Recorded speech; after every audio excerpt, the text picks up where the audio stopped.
Hey guys, what's up? My name is Anthony. Welcome to another edition of BNA Sports Talk. And today, what I want to talk about is Sam Darnold and Josh Rosen, kind of that trade whole fiasco scenario. And, well, not really Josh Rosen, but I'm going to compare it to Josh Rosen. And then the 17-game schedule, how I think that's going to fare out in the NFL. So let's get into the Sam Darnold conversation. Now, I think Sam Darnold's price is going to go down to the drain pretty much. Josh Rosen got traded for a second, then a fifth. People saw that. They're going to be turned away from it a little bit.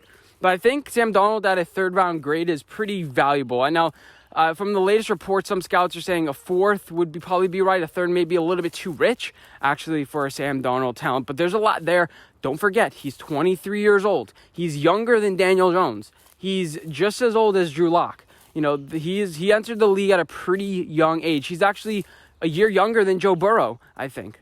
Yeah, I think he's a year younger than Joe Burrow. Joe Burrow's already 24 years old. He's only 23, so he has a lot of NFL left. He kind of was ruined by a lot of coaching staffs. His play, some off-platform throws. I think he just needs to clean up a lot of things about his game, his awareness, his processing. I think him having a better offensive line will help. Having him more in a rhythm will help. There's always a joke, like, this quarterback will survive in the Kyle Shanahan system. But going back to Josh Rosen, his real battle was maturity. Zach Schomler did do a breakdown of his film in Miami, and there's a TLDR of it. I may include a link, I may not, but if you want to watch it, probably just search Zach Rosen Strong Opinion Sports, and you should probably be able to find it. He did a breakdown about a year ago. I remember the main takeaways were that Josh Rosen just throwing off platform and kind of making plays he struggled with. He also struggled understanding the offense because he got thrown in. Don't forget, it was his second offense in 2 years, a third in 3 if you want to count college, which a lot of people don't like that comparison. He didn't really have a lot of weapons, didn't really have a lot of protection. He just wasn't in an environment to thrive.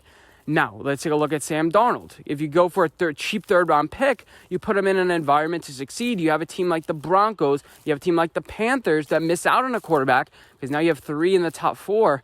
3 in the top 3 quarterbacks are going to be taken, and you may not like a Justin Fields.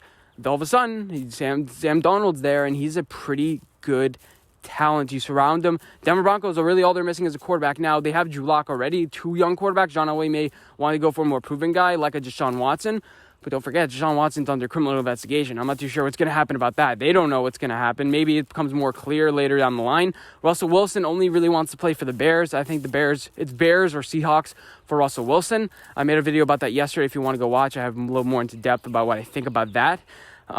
Then you also look at the Carolina Panthers, who now you re-signed some of your offensive linemen over the offseason. You got a Taylor Moton. I think they just franchise tagged him.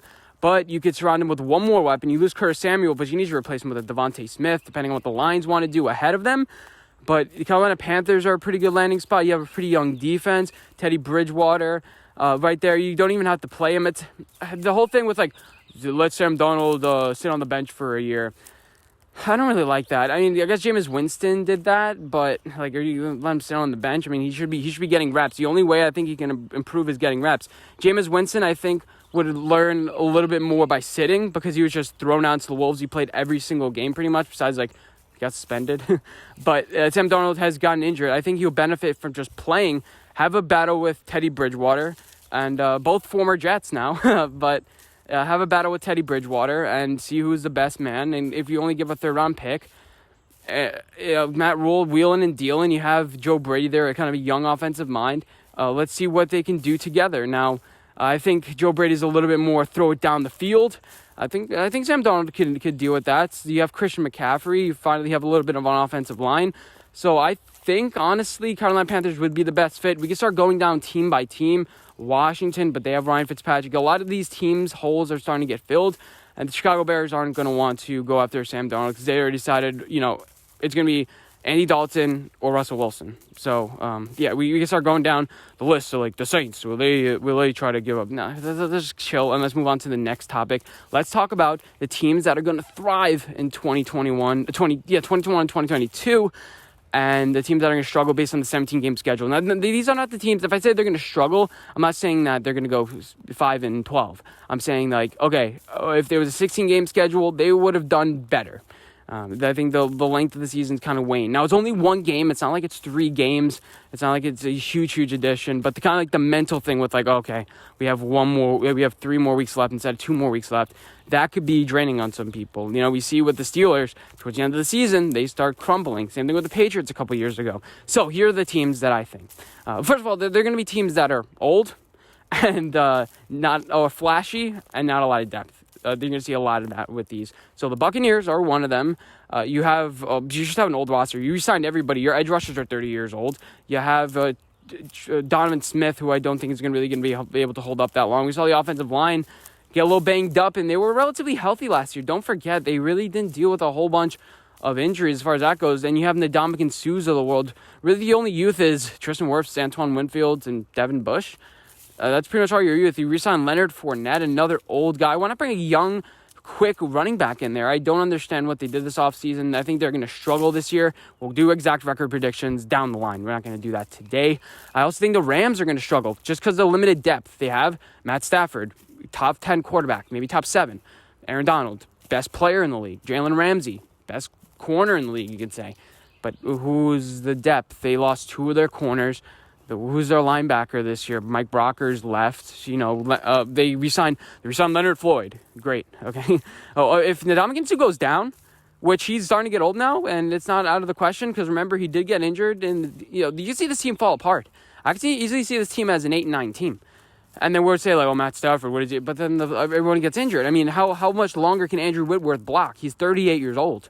Maybe he's just maybe it should be good until he dies, until he's like 70 years old and be like a Tom Brady at the tackle spot. But I really don't see them having a lot of depth on this team. Let's go to I was thinking about just switching over to the next list, like the best team. But let's go with the teams that are going to struggle. I think the Steelers are going to struggle as well. Same story. Ben Roethlisberger. Is Dwayne Haskins going to start at the end of the year? You lost Bud Dupree. You lost... Did they lose Joe Hayden? No, but they lost some cornerback depth this year. They don't have high draft picks. They're not going to bring a bunch of youth in. It feels like they just went all in on the past couple years. And, I mean, they have Juju back, which I guess is a good sign. They just need to switch things up. I think it's more of mainly a coaching issue. Like, the coaching is actually... I forgot to mention in the beginning. That's going to be a big factor in this as well. Next, we have the Chiefs. Can the offensive line hold up? Hello? They cut both of their tackles. Is Patrick Mahomes going to be able to stay healthy? Is the team going to stay focused? You have Chris Jones, who I feel like lost a little bit of a step. People say he played well. When I'm just watching him, it feels like he lost a little bit of a step. Your cornerbacks are great. I like your cornerbacks. But, is this team going to be able to be focused for so long throughout the entire season? And all of a sudden, the Chargers come up, who were mentioned later, and then you start getting challenged there, and then all of a sudden you have to play harder. And this team is a team that likes to take weeks off. They benefit from bye weeks, I think. And, so the Kansas City Chiefs, they're not a team that benefits from hitting hard. And then finally, the San Francisco 49ers, mainly because of Jimmy G. This could help with the development of Trey Lance, have him for an extra week, I guess, if they draft him, or Justin Fields, whoever it is. But, this feels like the team always feels like gets injured, so it may actually benefit them. But it feels like everyone on the team is like injury prone, just wore down. They play pretty fast. I'm not sure how they're going to be under their new defensive coordinator, but it feels like this team is a team that hits hard, defense plays fast, and the defense can be banged up towards the end of the year. And then you're just going to be relying on Kyle Shanahan. So this is probably the weakest one. But, so San Francisco 49ers. And 2 of these teams are in the NFC West. So the Seahawks, Cardinals take advantage. And then my list for the teams that are going to benefit, the Giants, Chargers, Jags, Panthers, and Bengals. The Giants just well-coached, good depth everywhere. That's why we drafted a lot of players last year. Daniel Jones is going to keep on improving as the season goes on. I'm worried a little bit about Blake Martinez's health, but especially if we draft Micah Parsons, that he could already fill in that role. We just have guys like Julian Love is our 4th cornerback that we like. And I'm like, he'd be a starter on a lot of teams, like a number 1 on a lot of teams. I wouldn't say that, but the Chargers are next. That mainly because Kansas City is hurt. You have Justin Herbert. You have now a nice offensive line to help. As far as the 17-game thing, you're now younger on the defensive end position. Your quarterback's hurt a little bit, but you're gonna be able to solidify your team now with your offensive line. Get some more depth, get some more youth. You have Brandon Staley. You have a good coaching. And I feel like this defense is really going to come together and really benefit them, unlike that happened last year. The Jaguars, because Trevor Lawrence is going to improve as the season goes on. I don't like their team.